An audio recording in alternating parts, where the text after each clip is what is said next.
क्षीर सागर में स्थित त्रिकूट पर्वत पर लोहे, चांदी और सोने की 3 चोटियां थीं। उन चोटियों के बीच एक विशाल जंगल था जिसमें फलों से लदे पेड़ भरे थे।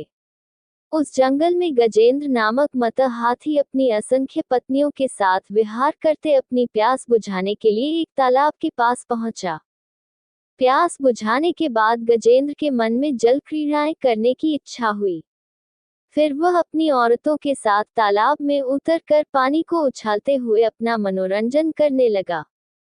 इस बीच एक बहुत बड़े मगरमच्छ ने गजेंद्र के दाएं पैर को अपने दाढ़ों से कसकर पकड़ लिया। इस पर पीड़ा के मारे गजेंद्र धीनकार करने लगा।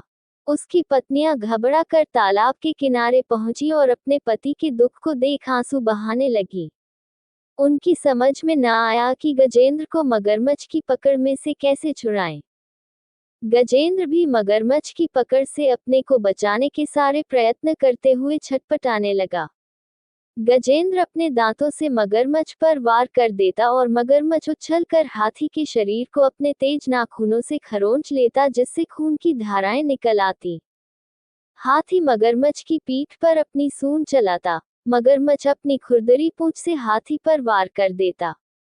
अगर हाथी अपने चारों पैरों से मगरमच्छ को कुचलने की कोशिश करता तो वह पानी के तल में जाकर छिप जाता।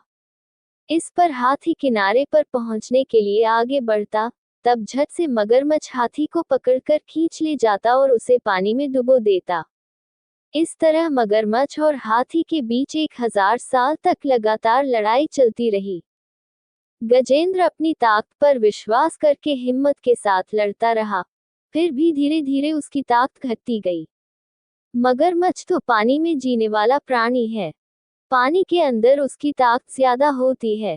वह हाथी का खून चूसते दिन ब दिन मोटा होता गया। हाथी कमजोर हो गया। अब सिर्फ उसका कंकाल मात्र रह गया। मगरमच्छ की पकड़ से अपने को बचा लेना हाथी के लिए मुमकिन न था। आखिर गजेंद्र दुखी हो सोचने लगा, मैं अपनी प्यास बुझाने के लिए यहाँ पर आया। प्यास बुझाने के बाद मुझे यहाँ से चला जाना चाहिए था। मैं नाहक क्यों इस तालाब में उतर पड़ा? मुझे कौन बचाएगा? फिर भी मेरे मन के किसी कोने में ये यकीन जमता जा रहा है कि मैं किसी तरह बच जाऊंगा। इसका मतलब है कि मेरी आशा का कोई आधार जरूर होगा। उसी को मैं ईश्वर कहकर पुकारता हूँ। देवता, भगवान, ईश्वर नामक भावना का मूल बने हे प्रभु। तुम ही सभी कार्यकलापों के कारण भूत हो। मुझ जैसे घमंडी प्राणी जब तक खतरों में नहीं फंसते, तब तक तुम्हारी याद नहीं करते। दुख न भोगने पर तुम्हारी जरूरत का बोध नहीं होता। तुम तब तक उसे दिखाई नहीं देते, जब तक वह ये नहीं मानता कि तुम हो, और उसके मन में ये खलबली नहीं मचती कि तुम हो या नहीं। इस तरह बराबर सोचने वाले गजेंद्र को लगा कि मगरमच्छ के द्वारा सताने वाली पीड़ा कुछ कम होती जा रही है। गजेंद्र ने जब ध्यान करना शुरू किया, तभी मगरमच्छ के दाढ़ों के मसूड़ों में पीड़ा शुरू हुई। उसका कलेजा कांपने लगा। फिर भी वह रोष में आकर गजेंद्र के पैर को चबाने लगा। प्राणियों की बुराई और पीड़ा को तुम हरने वाले हो। तुम सब जगह फैले हुए हो। देवताओं के मूल रूप है भगवान। इस दुनिया की सृष्टि के मूलभूत कारण तुम हो। मैं यह विश्वास करता हूँ कि अपनी रक्षा करने के लिए मैं जितनी तीव्रता के साथ प्रार्थना करता हूँ, तुम उतनी जल्दी मेरी रक्षा कर सकते हो। सब प्रकार के रूप धरने वाले, वाणी और मन से परे रहने वाले हे ईश्वर, ऐसे अनाथों की रक्षा करने वाली जिम्मेदारी तुम्हारी ही है ना। प्राण शक्तियां मेरे भीतर से जवाब दे चुकी हैं। मेरे आंसू सूख गए हैं। मैं ऊंची आवाज में तुम्हें पुकार भी नहीं सकता हूँ। मैं अपना होश हवास भी खोता जा रहा हूँ। चाहे तुम मेरी रक्षा करो या छोड़ दो, ये सब तुम्हारी इच्छा पर निर्भर है। मेरे अंदर सिर्फ तुम्हारे ध्यान को छोड़ कोई भावना नहीं है। मुझे बचाने वाला भी तुम्हारे सिवाय कोई नहीं है। गजेंद्र सूंड उठाए आसमान की ओर देखने लगा। मगरमच्छ को लगा कि उसकी ताकत जवाब देती जा रही है। उसका मुंह खुलता जा रहा है। उसका कंठ बंद होता जा रहा है। उधर हाथी की आंखें इस तरह बंद होने लगी कि उसे अपने अस्तित्व का ही बोध न था। वह एकदम अचल खड़ा रह गया। उस हालत में विष्णु आ पहुंचे। सारा आसमान उनके स्वरूप से भर उठा। गजेंद्र को लगा कि वह एक अत्यंत सूक्ष्म कण है। विष्णु ने अपना चक्र छोड़ दिया और अभय मुद्रा में अपना हाथ फैलाया। बड़ी तेज गति के साथ चक्कर काटते विष्णु चक्र ने आकर मगरमच्छ का सर काट डाला। दरअसल मगरमच्छ एक गंधर्व था। उसका नाम हुहुश था। प्राचीन काल में देवल नामक एक ऋषि पानी में खड़े होकर तपस्या कर रहे थे। तब मगरमच्छ की तरह पानी में छिपते हुए आकर गंधर्व ने उनका पैर पकड़ लिया। इस पर ऋषि ने उसे शाप दे डाला कि तुम मगरमच्छ की तरह इस पानी में पड़े रहो। अब विष्णु चक्र के द्वारा उसका शाप जाता रहा। मगरमच्छ से छुटकारा पाने वाले गजेंद्र को तालाब से बाहर खींचकर विष्णु ने अपनी हथेली से उसके कुप स्थल को स्पर्श किया। उस स्पर्श की वजह से गजेंद्र अपनी खोई हुई ताकत पाने के साथ पूर्व जन्म का ज्ञान भी प्राप्त कर सका। गजेंद्र पिछले जन्म में इंद्रद्युम्न नामक एक विष्णु भक्त राजा थे। विष्णु के ध्यान में मग्न उस राजा ने एक बार ऋषि अगस्त्य के आगमन का ख्याल न किया। ऋषि ने क्रोध में आकर उसे शाप दिया कि तुम अगले जन्म में मतः हाथी बनकर पैदा होगे। उसी दिन गजेंद्र के रूप में पैदा होकर उसने मुक्ति प्राप्त की। गजेंद्र मोक्ष की कहानी नैमिषारण्य में होने वाले सत्र याग में पधारे हुए शौनक आदि मुनियों को सूत महर्षि ने सुनाई। मुनियों ने सूत महर्षि से कहा, मुनिवर, गजेंद्र मोक्ष की कहानी हमें तो सिर्फ एक हाथी की जैसी मालूम नहीं होती, बल्कि सारे प्राणी कोटि से संबंधित मालूम होती है। खासकर कई बंधनों और मुसीबतों में फंसकर तड़पने वाले मानव जीवन से संबंधित लगती है।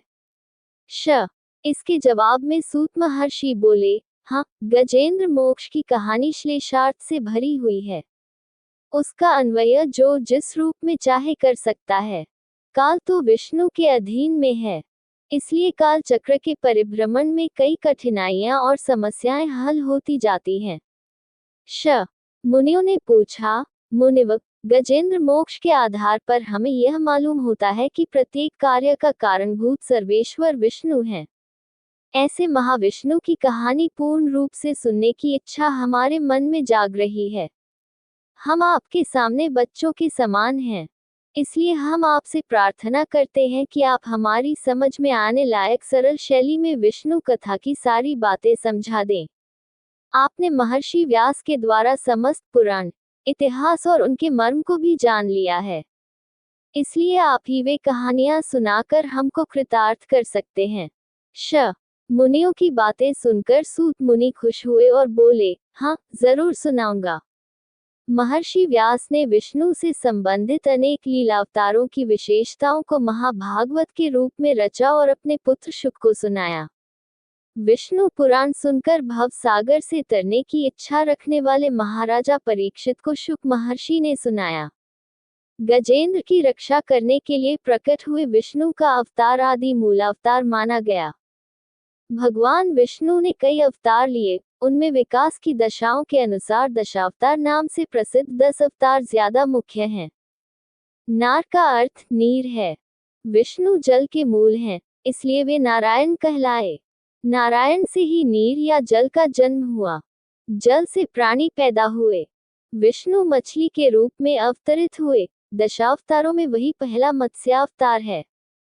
विष्णु जल से भरे नील मेघ के रंग के होते हैं। मेघ के अंदर जैसे बिजली छिपी हुई है, उसी प्रकार विष्णु स्वयं तेजो में है।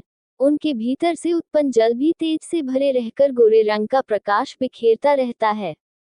वही जल कारणोदक क्षीर सागर है।